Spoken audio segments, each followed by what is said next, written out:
My name is Heather Faulkner. I'm an attorney at the Law Office of Laura Saunders. I am mostly practicing in family court, a little bit of probate. We do wills, powers of attorney, estate planning, but my passion is in family court. So everything that I know is Lawrence. We moved to Lawrence. My grandmother was living here. I have family here. Went to Hickory Tavern Middle School. Went to Lawrence Middle School for like a semester or half a year or year or something like that, and transferred over to Hickory Tavern. Went to Lawrence High School. Was heavily involved in marching band, did some Beta Club, Honor Society, Student Council, all the fun things. Always knew that I wanted to go to be a lawyer. I was involved in Champs from middle school all the way through high school. I actually got the Champs scholarship to go to PC, so that's how I was able to go to PC. Lawrence is a tight-knit community. We care about our kids, and I felt that growing up.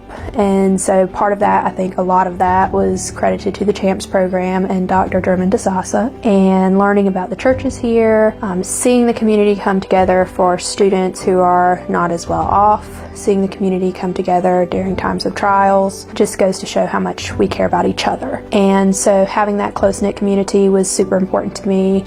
I felt supported in my studies, and I knew that when I finished wherever I was going that I wanted to come back and help my community. It's about being there for people. My parents went through a divorce.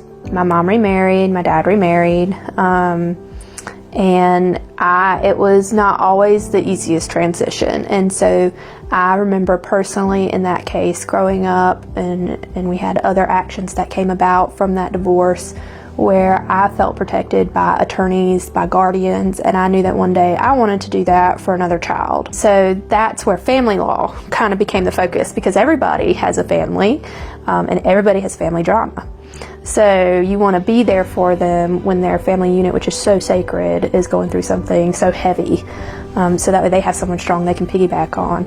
And for me, knowing that at such a young age was great, because I knew I always wanted to go to law school, and that was always the goal. So I never stopped. When I went to high school, I knew exactly where I was going, and it wasn't always easy. It took time, it took challenges, it took perseverance and dedication, because law school for me was not as much fun. Even though I wanted to be there, even though I wanted to be a lawyer, it was not always fun. I had some great friends that became very quickly lifelines in law school, and without them I probably would not have graduated.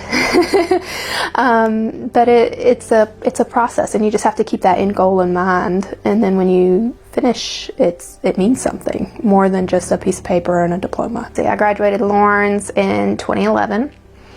I then went to PC. I started immediately in the fall. PC was phenomenal, and it's where I really felt like I blossomed into an adult. Had lots of challenges while I was there, personal family challenges, got through them, went and graduated. I actually was able to get my degree in international studies, German with a minor in Chinese studies, so I was doing all the languages. I traveled every chance I got. So I went to China, I went to Germany for a semester, finished PC early, and walked with my class in 2015.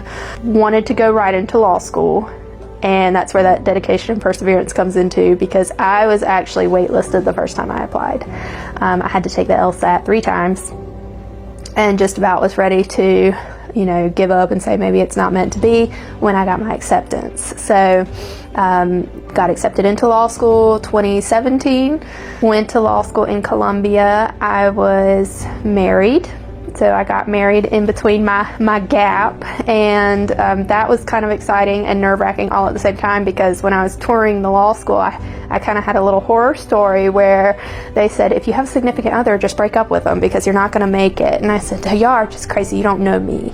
And so I'm the person that worked a few jobs while I was in school, and so we got married, and it was tough. He worked in Greenville, law school was in Columbia, so I commuted every day for 3 years, going back and forth from Lawrence to Columbia. graduated, I had a lot of fun at times in law school. So I did the mock trial competition, I did a clinic there, I volunteered with the pro bono program up there, so that was another way to give back to the community while I was in law school and for me to learn something about being a lawyer. So I did all of that, graduated in 2020, so right near that COVID era. Took the bar exam during COVID, which was already horrible to begin with, but with a mask was just almost unbearable, but we made it, passed the bar, and I began working at Legal Services the fall of 2020. And I stayed there for about a year and a half and then came back home. I actually used to work for Laura while I was in school at PC, and so I asked her to bring me back home, and she was kind enough to risk it, and we've been back here ever since. So I have a family. I have my husband, I have a daughter who will be 2 in March. Very close with my family, always.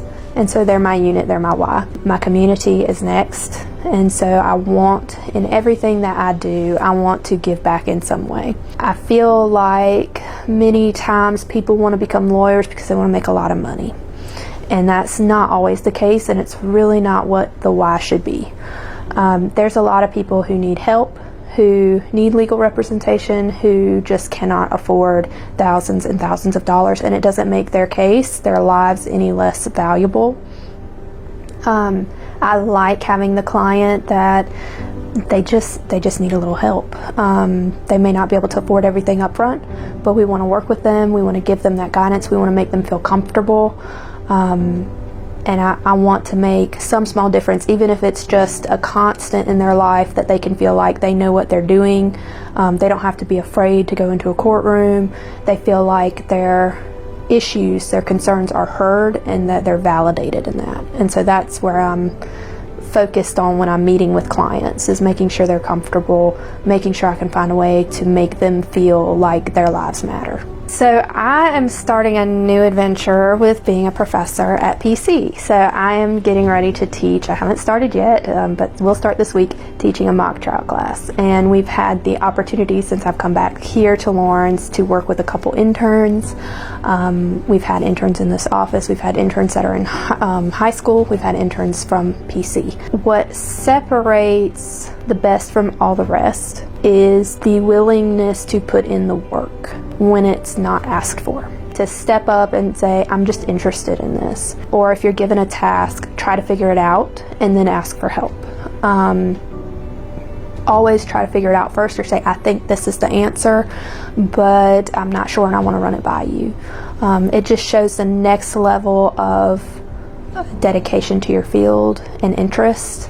And I think that means more than how many hours you put in, or if I'm having to constantly hold your hand. It shows a deeper sense of self. Who are you as a person? Are you somebody that's going to sit down and sit back, or are you somebody that's going to stand up and get moving? So I think that's probably the biggest piece of advice I can give. That's one of the big things I see from, you know, the main best people to the ones that are just kind of average and in the group. Stand out. You're meant to stand out. Everybody's unique. So take the time and do that and figure out your own why. And you may not know what it is right now, but play with it and push yourself to figure out what's different about you and where does your heart and your desires lie. It might be somewhere very different from what you think it is. My name is Heather Faulkner. I graduated in 2011. Once a Raider, always a Raider.